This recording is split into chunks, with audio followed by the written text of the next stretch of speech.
Hi hello friends, எல்லாத்துக்கும் வணக்கம். Welcome back to our family. இன்றைக்கி நான் உங்களோட ஒரு சூப்பரான ரெசிபி தாங்க ஷேர் பண்ண வந்திருக்கேன். இது பார்த்துக்கிட்டிங்கன்னா இட்லிக்கு, தோசைக்கு, சப்பாத்திக்கு, சூடாக ரைஸுக்கு கூட இது நம்ம வச்சு சாப்பிட்லாம். ரொம்பவே அட்டகாசமாக இருக்கும். ஆனால் சாப்பாட்டுக்கு சாப்பிடும்போது சூப்பராக இருக்கும்.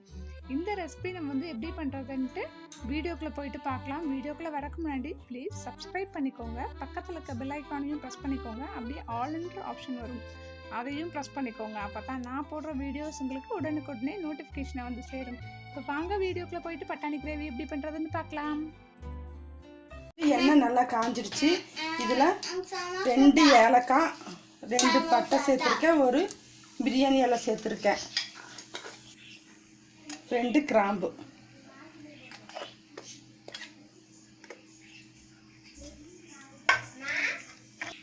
இதில் வெங்காயம் பிடிச்சாக வெட்டி கட் பண்ணி வச்சுருக்கேன், பெரிய வெங்காயம்.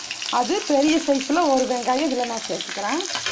இப்போ நம்ம என்ன செய்ய போகிறோம்னு பார்த்தீங்கன்னா பட்டாணி கிரேவி தான் செய்ய போகிறேன். பச்சை பட்டாணியை வச்சு கிரேவி. எங்கிட்ட பச்சை பட்டாணி இல்லாததுனால அது காஞ்சது, அதனால நல்லா ஊற வச்சு நான் கொஞ்ச நேரம் வேக வச்சு தான் வச்சுருக்கேன் அந்த பட்டாணியை. அதனால் அந்த பட்டாணியை வச்சு தான் நான் கிரேவி செய்ய போகிறேன். இப்போ நல்லா வெங்காயம் வதங்கிக்கிட்டோம். ஒரு 1/2 ஸ்பூன் அளவு இஞ்சி பூண்டு பேஸ்ட்டு சேர்த்துக்கிறேன். நல்லா பச்சை வாசனை போக வரைக்கும் கொஞ்சம் நேரம் நல்லா இது வதங்கட்டும். இப்போ வெங்காயம் நல்லா வதங்கிடுச்சு. பெரிய சைஸில் ஒரு தக்காளி கட் பண்ணி வச்சுருக்கேன். அந்த தக்காளி நான் இதனோட சேர்த்துக்கிறேன்.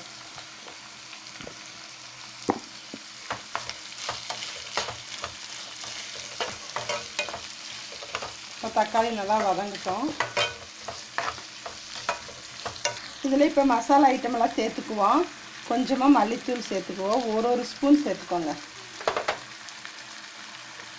இது கரம் மசாலா தூள் சேர்த்துருக்கேன்.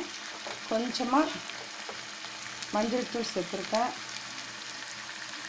காரத்துக்கு ஏற்ப மிளகாத்தூள் சேர்த்துக்கோங்க. இஞ்சி பூண்டெல்லாம் போட்டிருக்கோம், அதனால் காரம் அதிகமாகிடும். அதனால் கொஞ்சமாக மிளகாத்தூள் மட்டும் கொஞ்சமாக சேர்த்துக்கோங்க.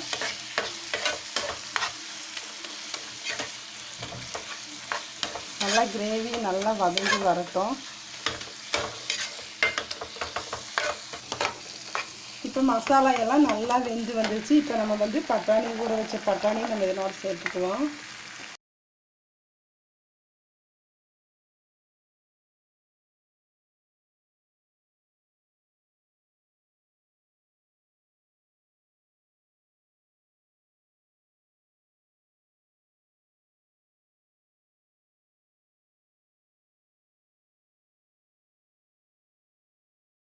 உருளைக்கிழங்கு கட் பண்ணி வச்சுருக்கேன். அந்த உருளைக்கிழங்கையும் நம்ம இதனால் சேர்த்துக்குவோம்.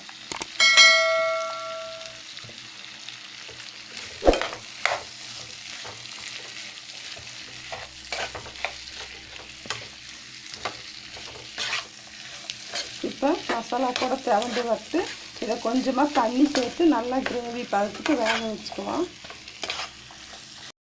கிரேவி நல்லா வெந்து ரெடி ஆகிடுச்சு. இப்போ நம்ம தேங்காய் ஊற்றிக்கலாம். நான் சின்னதாக ஒரு 2 ஸ்பூன் அளவு தேங்காய் தான் எடுத்துருந்தேன். அதை தான் அரைச்சி வச்சுருக்கிறேன். அதை இதனோட சேர்த்துக்கிறேன்.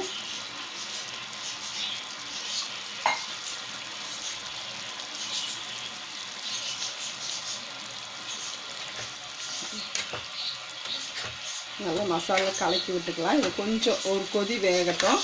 வெந்த உடனே நம்ம இதை இறக்கி வச்சுக்கலாம். குருமா ரெடி ஆகிடுச்சு. இப்போ நம்ம லாஸ்ட்டாக மல்லித்தலையை தூவிட்டு இறக்கிக்கலாம். இந்த மாதிரி குருமா உங்களுக்கும் பிடிச்சிருந்தா உங்கள் வீட்டில் செஞ்சு பார்த்துட்டு லைக் பண்ணுங்கள், ஷேர் பண்ணுங்கள், சப்ஸ்கிரைப் பண்ணுங்கள். அப்படியே பெல் பட்டனையும் கொஞ்சம் ப்ரெஸ் பண்ணுங்கள். நன்றி, வணக்கம்.